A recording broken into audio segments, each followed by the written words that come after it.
Hello everyone, welcome to online study. I am Narendra Pippal. दोस्तों, आज के इस वीडियो में सामान्य हिंदी के 50 एमसीक्यूज़ के बारे में डिस्कस करेंगे, जो सभी एग्ज़ाम के पॉइंट ऑफ व्यू से बहुत ही इंपॉर्टेंट क्वेश्चन है। ये पार्ट 2 है, कल हमने पार्ट 1 इसका कंप्लीट किया था, तो इसलिए वीडियो को अंत तक देखिएगा। और अगर आपको इस वीडियो के ऑफलाइन नोट्स चाहिए तो आप हमारे डिस्क्रिप्शन में दिए हुए टेलीग्राम ग्रुप को ज्वाइन करते हैं और वहाँ से ऑफलाइन नोट्स पा सकते हैं। और इंडिविजुअल तरीके से सभी सब्जेक्ट के अलग अलग वीडियोज़ की प्लेलिस्ट में जाकर सर्च कर सकते हैं। दोस्तों, जैसा कि आपको पता है, इस समय लॉकडाउन चल रहा है और आपको घर पर ही रहकर अपनी कॉम्पिटिटिव तैयारी की कंटिन्यूटी मीन्स निरंतरता बनाए रखनी है। तो ये एक प्लेटफॉर्म है जहां आप सभी के सब्जेक्ट के MCQs and one liner question का बहुत ही कम समय में बेस्ट तरीके से प्रैक्टिस कर सकते हैं। यदि आप चैनल पर नए हैं तो चैनल को सब्सक्राइब कर लीजिए और साथ ही बेल आइकन को प्रेस करना बिल्कुल भी मत भूलिएगा, ताकि आपको न्यू वीडियोज़ की नोटिफिकेशन सबसे पहले मिल सके। तो चलिए शुरू करते हैं आज का पहला क्वेश्चन। मध्यकालीन अरबी तथा फारसी साहित्य में भारत की भाषाओं के लिए किस शब्द का प्रयोग मिलता है? तो रेखता का, दूहा का, जवान का, हिंदी का। तो इसका राइट आंसर हो जाएगा ऑप्शन नंबर सी, जवान। ऑप्शन नंबर सी, जवान।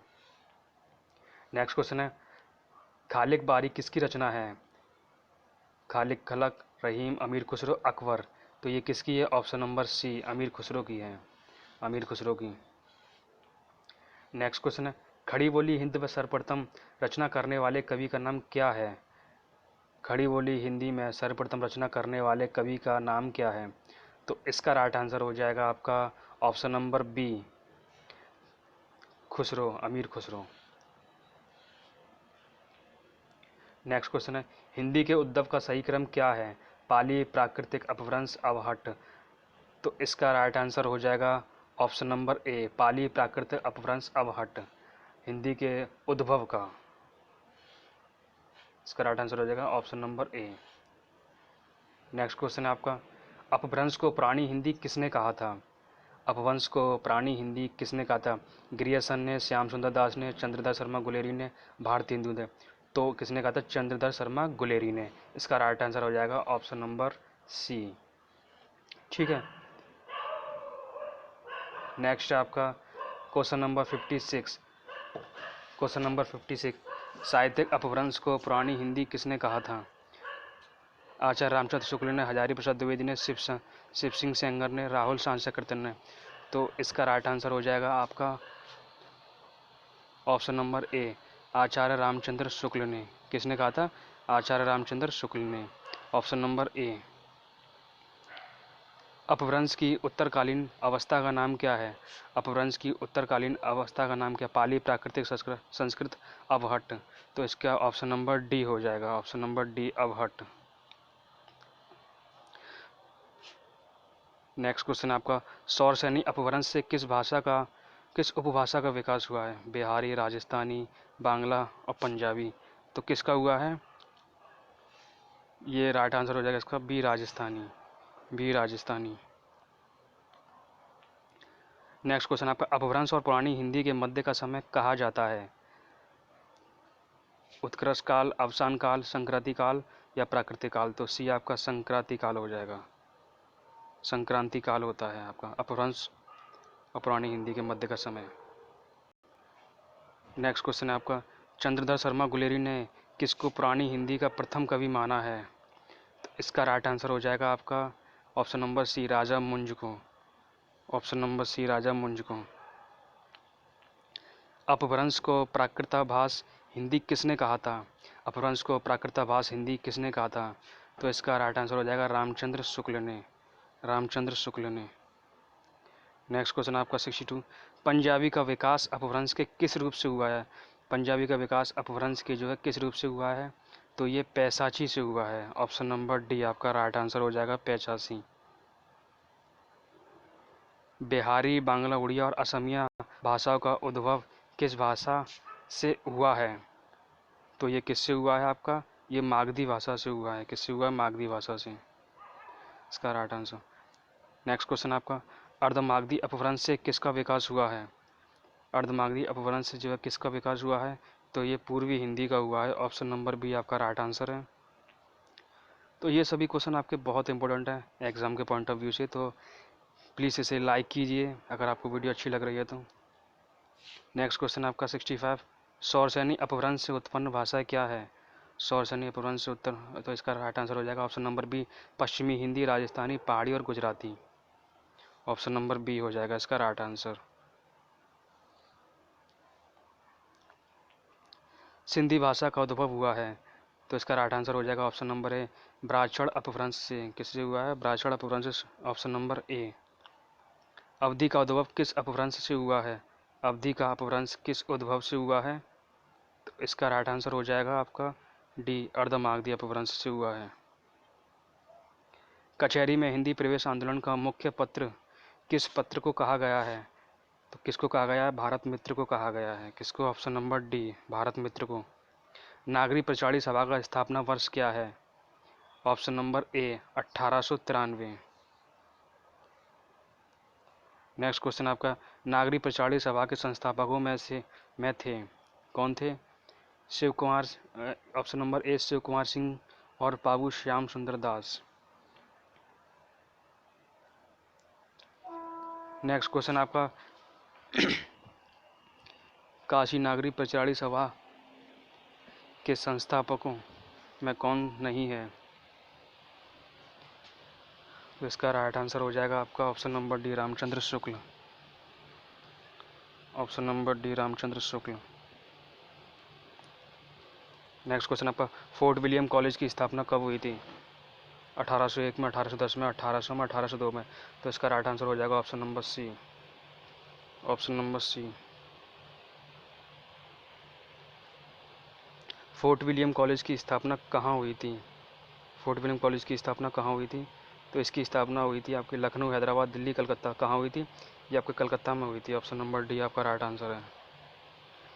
नेक्स्ट क्वेश्चन आपका, महावीर प्रसाद द्विवेदी को किस वर्ष सरस्वती पत्रिका के संपादक के रूप में नियुक्त किया गया था?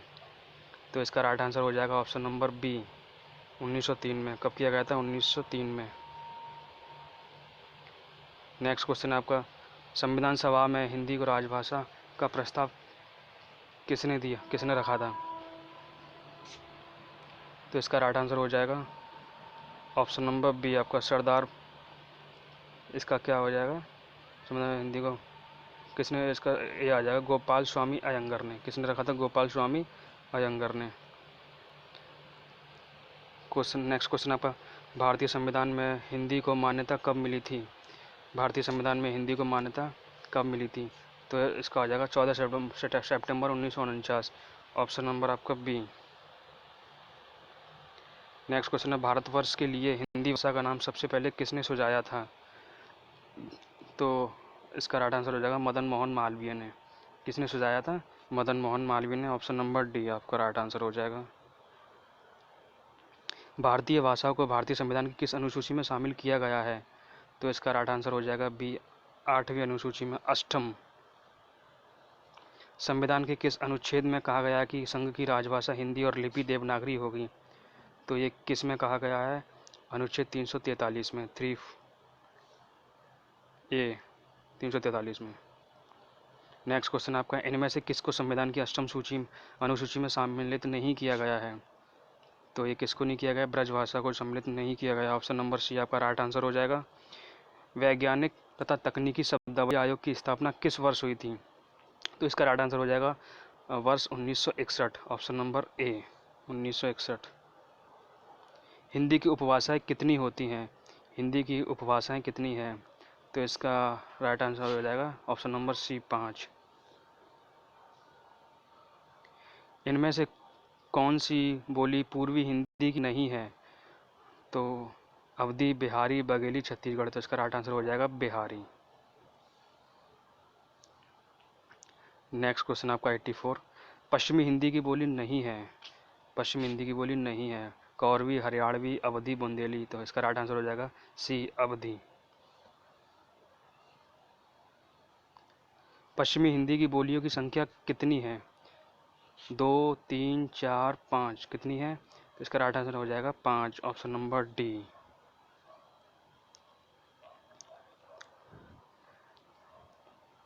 नेक्स्ट क्वेश्चन आपका, पूर्वी हिंदी की बोलियां हैं। ऑप्शन नंबर ए, अवधी, बघेली और छत्तीसगढ़ी। ये आपकी पूर्वी हिंदी की बोलियां हैं। भोजपुरी, मगही और मैथिली बोलियां किससे संबंधित है? ये आपकी हिंदी बिहारी से संबंधित है। ऑप्शन नंबर सी आपका राइट आंसर है। नेक्स्ट क्वेश्चन की ओर चलते हैं। गुड़गांव, दिल्ली तथा करनाल के पश्चिमी क्षेत्रों में बोली जाने वाली अहिरवाटी का संबंध किससे है? तो इसका उत्तरी राजस्थानी से। ऑप्शन नंबर सी इसका राइट आंसर है। ठीक है, नेक्स्ट क्वेश्चन आपका, मैथिली में साहित्य सृजन करने वाला रचनाकार कौन है? तो इसका राइट आंसर हो जाएगा ऑप्शन नंबर ए, विद्यापति। पूर्वी राजस्थानी का एक अन्य नाम क्या है? नंबर बी इसका ढूंढाड़ी। पूर्वी राजस्थानी का एक अन्य नाम है। ऑप्शन नंबर बी आपका राइट आंसर है। नेक्स्ट क्वेश्चन आपका, निम्नलिखित में से किस बोली में कृष्ण काव्य और रीतिकालीन साहित्य का सृजन हुआ है? अवधी, भोजपुरी, ब्रजभाषा, कौरवी। तो किस में हुआ है? ये ब्रजभाषा में हुआ है। नेक्स्ट क्वेश्चन आपका क्वेश्चन नंबर 92, गोस्वामी तुलसीदास की रचना कवितावली किस भाषा की रचना है? तो कवितावली अवधी भाषा की है, ब्रजभाषा, मैथिली, बुंदेली। तो इसका राइट आंसर हो जाएगा option number B, Brajbhasha. Shakuntala नाटक का खड़ी बोली में अनुवाद किसने किया है? तो ये शकुंतला किसने किया है? राजा लक्ष्मण सिंह ने। ऑप्शन नंबर बी आपका राइट आंसर है। खड़ी बोली कहाँ बोली जाती है? खड़ी बोली आपकी झांसी, कानपुर, मेरठ, अलीगढ़। तो कहाँ बोली जाती है? ये आपकी मेरठ में बोली जाती है। खड़ी बोली के लिए सुनीति कुमार चटर्जी ने किस शब्द का प्रयोग किया है? किस शब्द का प्रयोग किया है? ए जनपदीय हिंदुस्तानी का। किसका किया है? ए जनपदीय हिंदुस्तानी का। किस क्षेत्र की बोली को कशिका कहा गया है? तो ये बनारस की बोली को। ऑप्शन नंबर सी आपका राइट आंसर है। नेक्स्ट क्वेश्चन आपका 97, पश्चिमी हिंदी किस अपभ्रंश से विकसित है? पश्चिमी हिंदी प्राकृतिक, मागधी, सौरसैनी, अर्धमागधी। तो ये सौरसैनी से। किससे है? सौरसैनी से। ऑप्शन नंबर सी आपका राइट आंसर है। अब चलते हैं नेक्स्ट क्वेश्चन की ओर। निम्नलिखित में कौन सी द्रविड़ परिवार की भाषा है? तो इसका राइट आंसर हो जाएगा option number D, Kannada. Option number D, Kannada. पश्चिमी हिंदी की सर्वाधिक प्रमुख बोली इनमें से कौन सी है? ब्रजभाषा, खड़ी बोली, बुंदेली, बांग्लू। तो इसका राइट आंसर हो जाएगा ऑप्शन नंबर ए, ब्रजभाषा। आज का लास्ट क्वेश्चन है, ब्रजभाषा किस अपभ्रंश से विकसित है? सौरसैनी, मागधी, अर्धमागधी, पेशाची। तो इसका राइट आंसर हो जाएगा option number A, Shauraseni. Option number A, Shauraseni. तो ये थे आज के इम्पोर्टेंट क्वेश्चन जो एग्ज़ाम के पॉइंट ऑफ व्यू से बहुत ही महत्वपूर्ण है, जैसे कि यूपी ट्रिपल एससी की वीडियो एंड लेखपाल भर्ती एग्ज़ाम के लिए, एसएससी, बैंकिंग एंड रेलवे के लिए। दोस्तों, हर एक वीडियोस बनाने में बहुत मेहनत लगती है, हमें आपके एक लाइक एंड सब्सक्रिप्शन से बहुत मोटिवेशन मिलता है। तो अगर वीडियो अच्छी लगी तो लाइक कीजिए, शेयर कीजिए एंड सब्सक्राइब कीजिए। Thank you for watching. Have a nice